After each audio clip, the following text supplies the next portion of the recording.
Assalamualaikum warahmatullahi wabarakatuh. Pada kesempatan kali ini kita akan melanjutkan kuliah kita sebelumnya terkait dengan pengaturan hemodinamik. Kemarin kita sudah membahas bagaimana aliran balik vena, pompa vena itu mampu meningkatkan aliran balik vena. Nah, pada selanjutnya kita akan bahas bagaimana sih tonus vaskular itu. Sebagai suatu pembuluh darah yang sifatnya pembuluh darah resisten, dalam hal ini adalah arteriol, dia punya kewenangan untuk mengatur tekanan darah atau mendistribusikan tekanan darah tersebut. Pada keadaan normal, arteriol itu berada di dalam keadaan sedikit konstriksi, masih bisa melakukan vasokonstriksi lebih lanjut ataupun bervasodilatasi. Hal ini dipengaruhi oleh beberapa mekanisme ekstrinsik, dalam hal ini adalah contohnya neural, simpatis nanti akan mengakibatkan vasokonstriksi lebih lanjut, parasimpatis mengakibatkan vasodilatasi.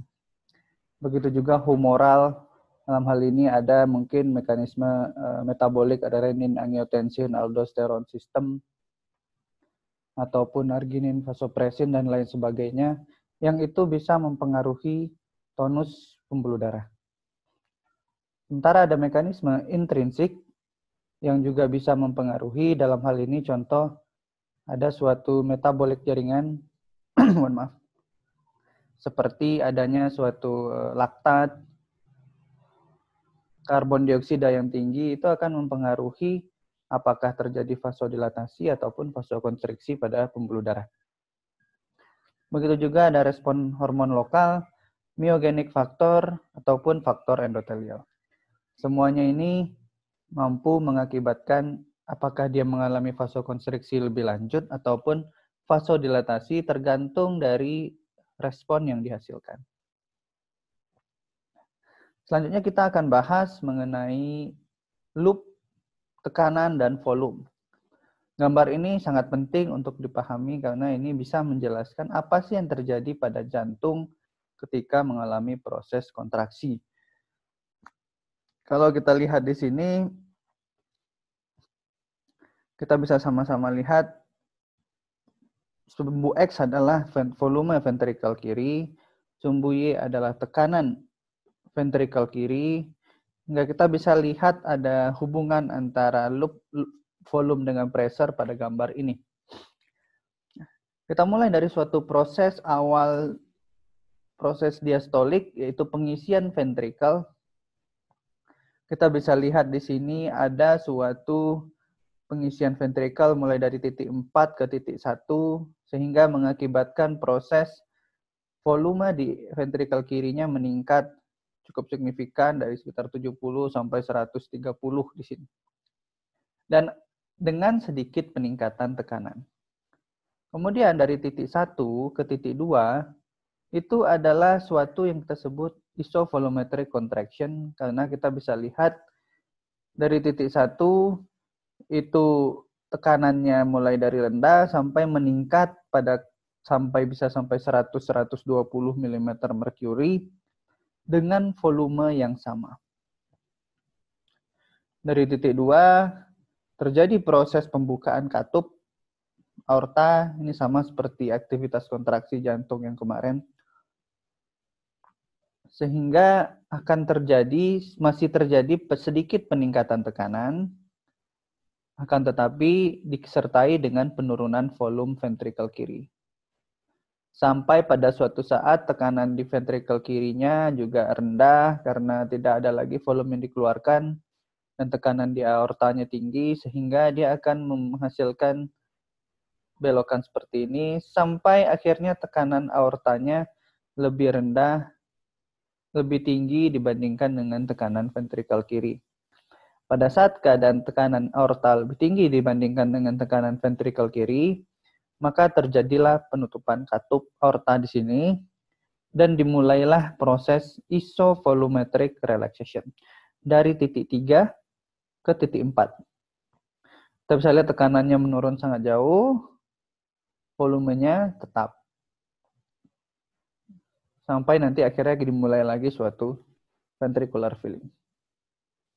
Nah, disinilah nanti kita akan bahas bagaimana pengaruh peningkatan preload, penurunan preload, peningkatan afterload, dan contractility terhadap loop pressure volume ini. Ini bagaimana pengaruh preload. Preload yang meningkat, sama-sama kita ketahui, maka aliran balik akan meningkat ke ventricle kiri, maka volume ventricle kirinya akan meningkat.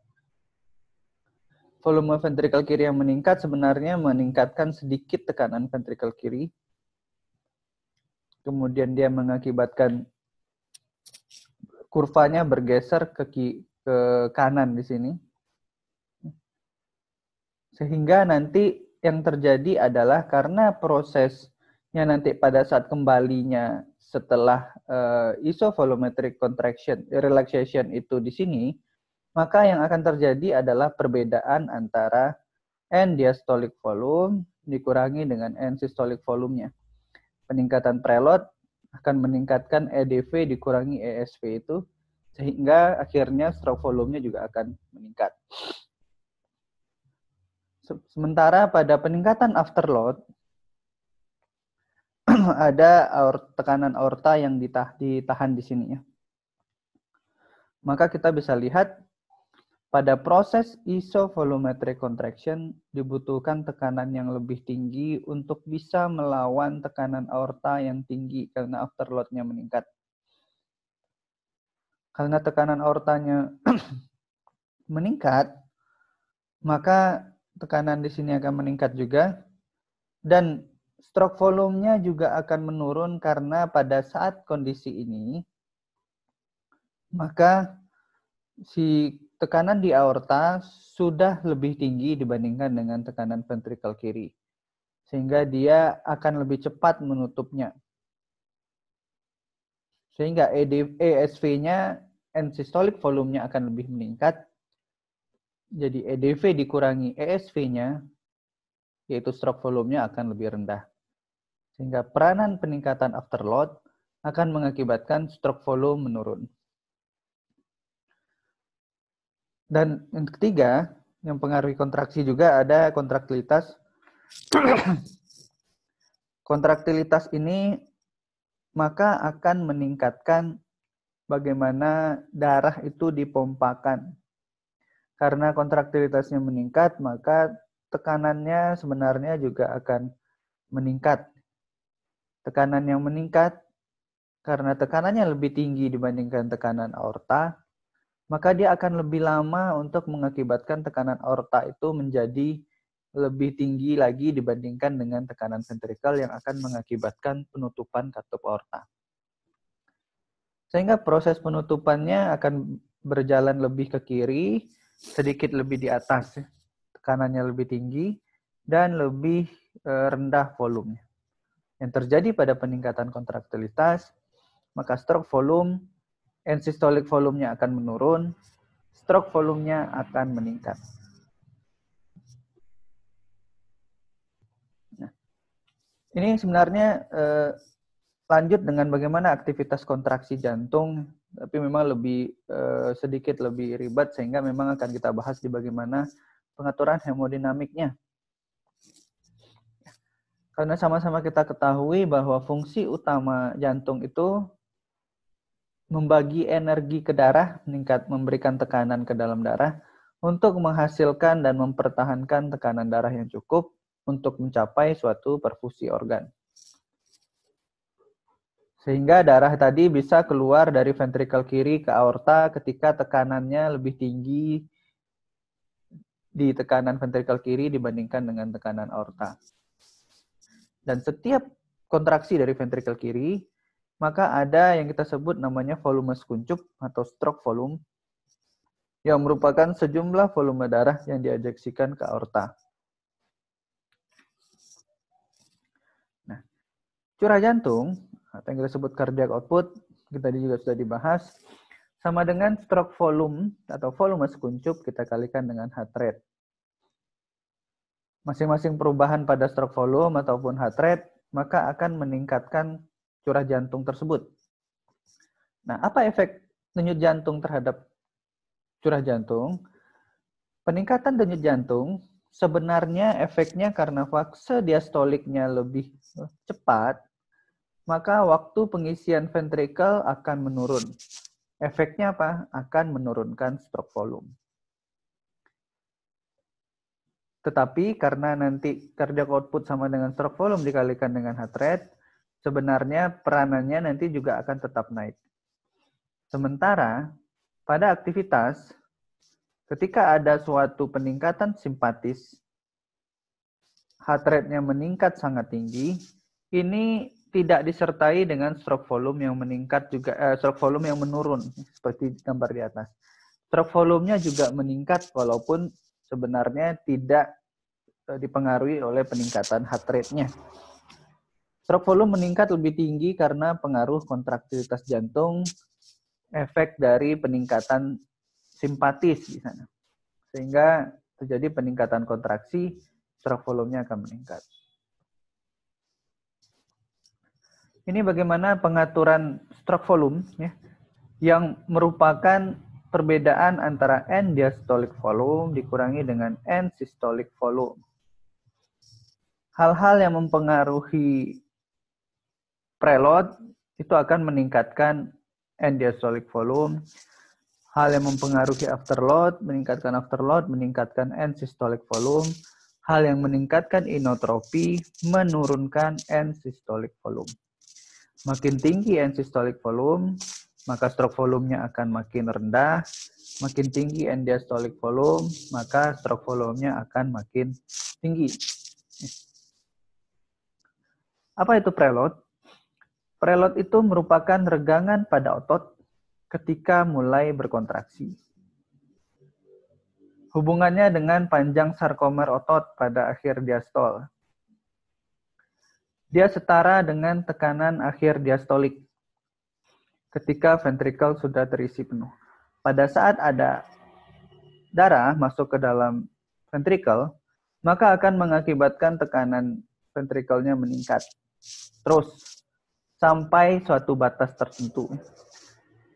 Makanya kita sebut pada keadaan akut, makin banyak cairan yang masuk ke dalam ventrikel, maka regangannya akan makin kuat. Sehingga dia akan meningkatkan panjang sarkomer dan itu meningkatkan kontraksi jantung. Tapi pada suatu keadaan gagal jantung di mana sudah terjadi dilatasi ventrikel kronis, maka tekanan akhir diastolik itu sudah tidak menjadi suatu indikator preload yang baik lagi. Jadi dia peningkatan volume yang sama tidak akan meningkatkan tekanan yang sama seperti pada keadaan normal. Dia hanya akan menurun. Efeknya penurunan tekanannya tidak begitu banyak. Nah, di sini kita bisa lihat beberapa hal yang mempengaruhi preload ventricle,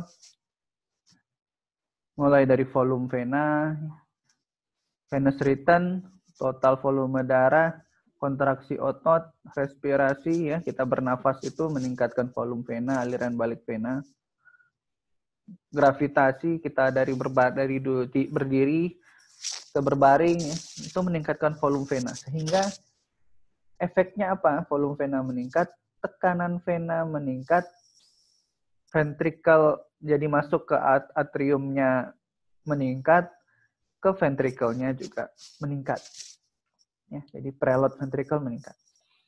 Sebaliknya compliance vena, kalau venanya tidak bagus, ada suatu hambatan atau suatu penyempitan di situ, ya, ada obstruksi, maka akan mengakibatkan tekanan vena, efeknya terhadap tekanan vena menurun karena aliran baliknya tidak begitu bagus. Sehingga right ventricle preload-nya juga menurun. Sementara ada lagi compliance ventricle, kita bisa tahu ada pengembangan dan pengempisan dari ventricle. Kalau kemampuan pengembangan pengempisannya bagus dalam keadaan normal, maka preload ventricle-nya akan bagus. Pada keadaan suatu hipertrofi, maka ini bisa terjadi gangguan pada compliance, sehingga pengembangan dan pengempisan dari ventrikelnya tidak begitu bagus lagi. ventrikelnya jadi kaku, inilah yang akan mengganggu preloadnya. Begitu juga kontraktilitas atrium pada suatu keadaan, karena kita ketahui salah satu fase diastolik adalah kontraksi atrium. Sehingga makin kuat kontraksi atrium, makin banyak darah yang masuk ke ventrikel akan meningkatkan preload. Kemudian juga ada gagal jantung. Gagal jantung ini sebenarnya meningkatkan preload melalui peningkatan jumlah volume yang masuk. Diharapkannya dengan preload yang meningkat, stroke volumenya bisa meningkat. Itu adalah mekanisme kompensasi sebenarnya. Kemudian juga peningkatan heart rate di sini. Sama-sama kita ketahui tadi, heart rate meningkat, maka waktu diastolik akan menurun. Efeknya adalah penurunan pada preload ventricle. Kemudian ada hambatan pada jalan keluar atau afterload yang meningkat. Maka pada afterload yang meningkat, preloadnya efeknya sebenarnya juga meningkat karena stroke volume yang dikeluarkan itu lebih sedikit sehingga cairan yang ada di dalam ventricle itu menjadi lebih banyak. Dan kalau ada aliran masuk yang terhambat, contoh pada keadaan katup, obstruksi pada katup, misalkan mitral stenosis, maka dia preload ventrikelnya juga akan menurun. Nah, ini kita bisa lihat sama-sama apa saja sih yang meningkatkan tekanan vena atau preloadnya di sini ya. Ada dua komponen sebenarnya ya, apakah komponen compliance atau komponen volume. Ini normal ya, normal. Kita bisa lihat dari A. Pada keadaan tekanan vena meningkat, maka volume vena juga akan meningkat di sini. Ketika volumenya meningkat, volume vena meningkat, maka tekanan vena juga akan meningkat. Nah, pada keadaan peningkatan tonus vena, maka tekanan venanya sudah cukup tinggi dengan volume yang rendah. Ya, ini kita bisa lihat sama-sama apa saja sih yang mempengaruhi tekanan vena sentral. Maka bisa jadi ada penurunan cardiac output. Karena penurunan cardiac output, volume ventrikel kirinya, ventrikelnya meningkat, akan balik mengakibatkan volume atriumnya meningkat. Jadi perubahan pada volume. Peningkatan volume darah juga akan mengakibatkan venous return meningkat, volumenya meningkat. Konstriksi pada vena, maka compliance-nya yang terganggu, yang mengubah juga akan meningkatkan tekanan vena sentral. Perubahan posisi dari berdiri ke berbaring. Volume darah dari bawah organ kaki akan masuk ke jantung. Venous return meningkat, volumenya meningkat. Dilatasi arteri pun juga akan mengakibatkan volume darah meningkat karena terjadi perpindahan darah dari atrium, dari arteri ke vena. Kemudian ada suatu ekspirasi paksa pada falsafa, kita mengejan, maka akan mengakibatkan perubahan compliance vena, tekanannya meningkat, venous tone-nya meningkat. Karena kontraksi otot mengakibatkan dua-duanya. Dalam hal ini, kalau pada abdominal, maka akan mengakibatkan compliance venanya, tekanan vena meningkat, dan juga mengakibatkan pompa dari vena, istilahnya aliran balik venanya meningkat, jadi kedua-duanya meningkat. Nah, ini kita lihat pada suatu keadaan hipertrofi atau suatu keadaan dilatasi yang berat pada gagal jantung, kita bisa lihat pengaruh compliance terhadap preload. Pada keadaan normal, kita lihat garis hitam ini, pada titik tertentu, ini adalah titik batas dia sudah tidak baik lagi ya. Jadi titik garis lurus ini masih normal, sampai batas tertentu dia akan meningkat, maka itu sebenarnya sudah batas Frank Starling-nya yang kita sebut namanya. Pada keadaan compliance-nya menurun, kaku dia, contoh pada suatu hipertrofi, maka peningkatan sedikit saja end diastolic volume akan meningkatkan end diastolic pressure yang lebih tinggi, jauh lebih tinggi. Sementara sebaliknya, Pada keadaan gagal jantung yang berat atau sudah dilatasi yang kronis, yang sudah lama, maka peningkatan volume yang sangat tinggi di sini belum meningkatkan end diastolic pressure. Sehingga ini nanti bisa mempengaruhi preloadnya nanti. Dibutuhkan jumlah darah yang lebih banyak di ventricle untuk bisa menghasilkan tekanan yang sama dengan keadaan normal.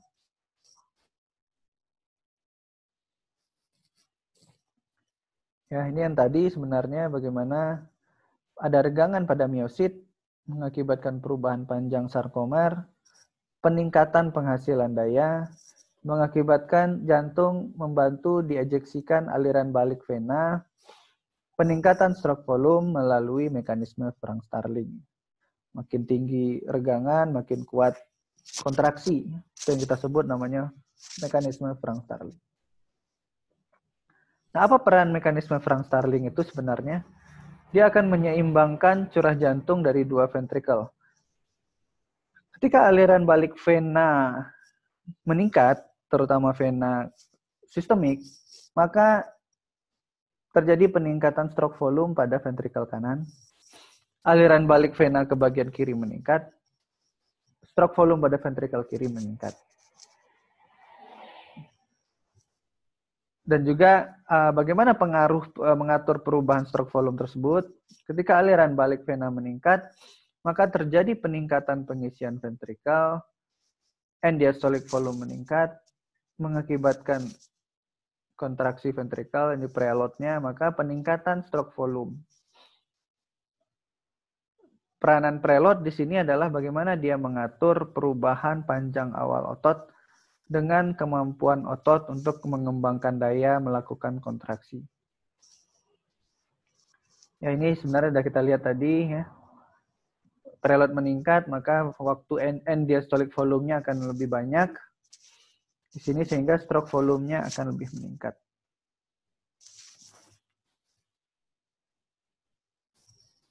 Nah, kedua adalah afterload. Afterload itu secara konsep adalah hambatan yang dihadapi jantung berkontraksi untuk mengeluarkan darah. Komponen utamanya di sini adalah tekanan aorta. Jadi kalau ada hambatan di aorta, terutama tekanan yang tinggi, maka kemampuan jantung untuk mengeluarkan darah itu harus berkontraksi dengan lebih tinggi. Sehingga makin tinggi tekanan aorta, makin besar afterload yang dilawan. Nah, komponen lain di situ ada wall stress yang merupakan suatu regangan rata dari serabut otot di dalam ventricle yang nanti dia akan memendek untuk melawan tekanan intraventricle. Tekanan yang tinggi dia akan memendek. Inilah yang kita sebut namanya wall stress. Apa saja yang mempengaruhi afterload? Afterload itu akan meningkat pada suatu keadaan tekanan intraventricle yang meningkat saat sistol atau ada suatu dilatasi ventricle ya, radius ventricle-nya tinggi. Sementara dia akan menurun pada suatu keadaan ketebalan otot. Di ototnya tebal, hipertrofi, afterload-nya akan menurun. Bagaimana pengaruhnya pada Frank Starling? Kita bisa lihat pada grafik ini. Sumbu X adalah tekanan end diastolic ventricle kiri. Sumbu Y adalah stroke volume. Maka peningkatan afterload akan mengakibatkan pergeseran kurva Frank Starling ke bawah dan ke kanan di grafik B ini. Dibutuhkan peningkatan tekanan yang lebih tinggi untuk menghasilkan stroke volume yang lebih rendah. Sebaliknya, penurunan afterload akan mengakibatkan perubahan ke C. Dibutuhkan tekanan yang lebih rendah untuk menghasilkan peningkatan stroke volume yang lebih tinggi. Nah, komponen ketiga yang diatur adalah inotropi. Inotropi ini adalah kemampuan kontraktilitas jantung yang merupakan mekanisme seluler intrinsik yang mengatur interaksi antara aktin dan miosin. Dia tidak tergantung perubahan panjang sarkomer. Kalau kita sudah bicara sarkomer, kita harus mengerti itu adalah peran dari preload. Tetapi inotropik ini bukan mempengaruhi panjang sarkomer. Efeknya apa? Efeknya akan meningkatkan pembentukan regangan dan meningkatkan kecepatan pemendekan serabut otot. Ototnya akan lebih cepat memendek sehingga kontraksinya akan lebih kuat. Apa-apa saja yang mempengaruhi inotropi? Ada beberapa hal, aktivasi dari simpatis melalui peningkatan kontraktilitas. Aktivasi parasimpatis akan menurunkan inotropi. Ada suatu katekolamin, ya sebenarnya juga peran dari simpatis, tapi ini mungkin katekolamin dari luar juga akan meningkatkan kontraktilitas. Kemudian ada peningkatan heart rate melalui Bowditch effect. Ya. Kemudian juga ada gagal jantung sistolik, di mana kemampuan jantungnya itu sudah menurun, maka kontraktilitasnya juga akan menurun. Bagaimana peranannya inotropi itu? Inotropi itu dipengaruhi oleh adanya peningkatan influx kalsium selama proses potensial aksi. Yang sudah dibahas bagaimana yang terjadi pada otot jantung pada fase-fase potensial aksi.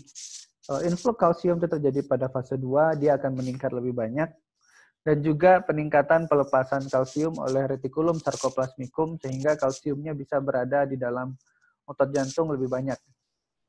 Dan peningkatan sensitivitasan troponin ke kalsium sehingga dia bisa mengikat kalsium lebih banyak juga. Nah, ini yang tadi kita bahas mengenai Bowditch effect. Peningkatan heart rate akan meningkatkan inotropi. Bagaimana efeknya? Bahwa pada keadaan peningkatan heart rate, NAK ATPase-nya tidak bisa mengikuti influx sodium. Kalau kita ketahui, mulai awal potensial aksi adalah masuknya natrium. Sehingga yang terjadi adalah karena NAK-ATPase-nya tidak bisa mengikuti, terjadi akumulasi kalsium intraseluler melalui sodium kalsium exchanger. Sehingga pada keadaan heart rate yang meningkat, maka inotropinya juga akan lebih meningkat. Ini yang kita sebut namanya Bowditch effect. Nah, berikutnya kita membahas mengenai fungsi jantung. Kalau kita lihat dari fungsi vaskular sistemik. Jadi sebenarnya konsep yang kita nilai adalah bahwa dari ini venous return itu pasti akan selalu sama dengan cardiac output. Karena yang balik itu pasti harus sama dengan yang dikeluarkan oleh jantung. Tidak boleh tidak. Maka kita bisa melihat grafiknya di sini. Nah, pada keadaan normal, maka sebenarnya di tekanan right atrium tertentu, dia bisa menghasilkan cardiac output tertentu di sini. Ini maksudnya di sini. Nah, pada keadaan fungsinya menurun atau meningkat, maka bisa terjadi peningkatan cardiac output atau penurunan cardiac output, tergantung kondisinya. Nanti akan kita bahas satu persatu. Nah, ini kita bisa lihat bahwa pada keadaan tekanan right atriumnya itu 0, ya, kita bisa lihat cardiac output-nya di sini adalah 5 liter. Ya. Ya, nanti kita bisa lihat bagaimana pengaruh penurunan tekanan sistemik rata terhadap nantinya fungsi kardiak. Kita bisa lihat di sini bahwa pada kondisi peningkatan atau penurunan SVR, ini nanti akan mempengaruhi grafik cardiac output. Ini normal. Maka pada kondisi ini adalah suatu proses peningkatan SVR. Pada SVR yang meningkat dengan tekanan yang atrium kanan yang normal, maka sebenarnya cardiac output-nya akan menurun. Sebaliknya kalau SVR-nya meningkat, maka sebenarnya cardiac output SVR-nya menurun, maka cardiac output-nya juga akan meningkat di sini. Nah, ini juga bagaimana menjelaskan adanya suatu konstriksi dari arteri dan vena. Konstriksi vena sebenarnya nanti akan meningkatkan tekanan sistemik ratanya menjadi lebih tinggi, sehingga baru akan mencapai cardiac output yang 0 ketika tekanannya jadi 10. Nah, ini yang perlu kita bahas sama-sama. Apa itu mean systemic pressure di sini ya?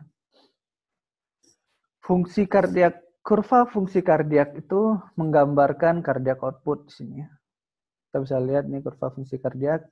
Makin tinggi right atrial pressure, makin tinggi cardiac output sampai batas tertentu. Sementara kurva fungsi vaskular itu menggambarkan venous return. Makin tinggi right atrial pressure, makin rendah venous return. Karena perbedaan tekanan yang kecil. Jadi ini konsep yang harus kita pahami sama-sama. Nah, pada batas tertentu dia akan berinterseksi pada suatu steady state namanya. Di mana nanti akan dicapai cardiac output dan venous return-nya equal. Jadi konsep yang harus kita pahami bahwa cardiac output dan venous return itu equal. Jadi dengan menilai kurva ini, kita bisa tahu di mana sih lokasinya ya. Sehingga dengan melakukan penilaian terhadap masing-masing kurva, kita bisa tahu nanti efeknya terhadap cardiac output ataupun venous return tersebut. Nah, apa itu mean systemic pressure? Mean systemic pressure adalah tekanan yang diukur pada seluruh sistem kardiovaskular, pembuluh darah semua, ketika jantung berhenti.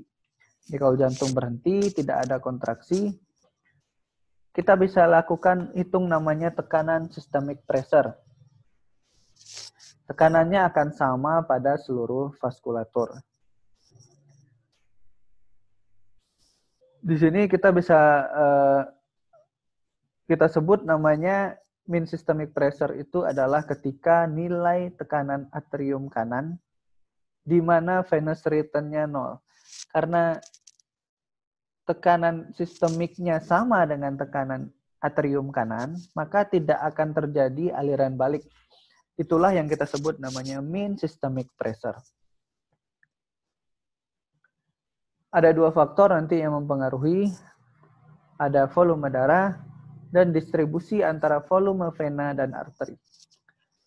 Kita bisa lihat pada gambar ini, ya, sampai pada batas tertentu, 4 liter itu pada orang dewasa berat mungkin 60-70 kg adalah volume yang unstressed, terutama di vena. Kita ketahui distensibilitas vaskular tadi mungkin sudah dibahas. Maka dengan volume yang 4 liter, tekanannya belum banyak pengaruh karena distensi dari vena itu lebih baik. Sehingga dia akan menghasilkan volume yang lebih banyak tanpa peningkatan tekanan. Ketika vena sudah terisi semua di sini, maka baru berikutnya darah mengisi arteri. Darah yang terisi di arteri itu akan mengakibatkan peningkatan tekanan sistemik. Makin tinggi volume darahnya, lewat dari 4 liter, makin tinggi lebih dari itu, maka mean systemic pressure-nya juga akan meningkat terus karena stress volumenya yang meningkat. Makin sedikit volume darah pada perdarahan dan lain sebagainya, maka mean systemic pressure-nya juga akan lebih rendah. Nah, ini nanti bisa menjelaskan ya, pengaruh mean systemic pressure terhadap kurva cardiac function ataupun vascular function. Ini kita bisa jelaskan pada kondisi inotropic effect. Ini adalah cardiac function, ini adalah vascular function. Maka pada kondisi inotropik dia akan meningkatkan kontraktilitas yang akan meningkatkan fungsi kardiak. Jadi fungsi kardiaknya meningkat.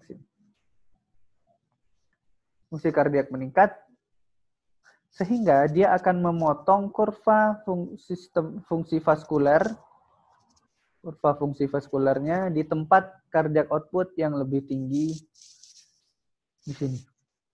Sehingga efeknya apa? Peningkatan inotropik akan meningkatkan cardiac output. Begitu juga sebaliknya. Pada kondisi inotropik negatif, maka kemampuan kontraksi jantungnya lebih rendah, cardiac outputnya, kurva cardiac outputnya, fungsi kardiaknya akan lebih rendah dan akan memotong kurva sistem vaskularnya di titik lebih rendah sehingga cardiac outputnya akan lebih turun. Nah, ini keadaan peningkatan volume darah. Ini pengaruhnya tadi stress volume dan unstress volume yang saya jelaskan tadi, bahwa ketika terjadi peningkatan volume darah, efeknya sebenarnya adalah peningkatan arterial pressure di sini ya. Jadi mean systemic pressure-nya meningkat, dia akan mengakibatkan perubahan seperti ini sampai lurus ya, dia setara sehingga potongan antara cardiac function-nya itu juga akan meningkat di tekanan arterial yang lebih tinggi. Sebaliknya kalau terjadi penurunan volume darah, maka dia akan memotong kurva cardiac function di venous return atau cardiac output yang lebih rendah. Nah, ini juga bagaimana total peripheral resistance mempengaruhi kurva ini. Pada kondisi peningkatan total peripheral resistance, maka terjadi peningkatan afterload mengakibatkan penurunan stroke volume, ya, cardiac output menurun, sehingga grafiknya di bawah sini. Begitu juga sebenarnya pada total peripheral resistance, maka grafik kurva vascular function-nya juga akan menurun di sini. Sehingga dia akan memotong berpotongan di titik yang lebih rendah dengan tekanan atrium kanan yang sama. Pada penurunan tekanan total peripheral resistance, maka cardiac function-nya akan lebih meningkat, stroke volume meningkat, dengan kurva vascular function-nya juga lebih tinggi.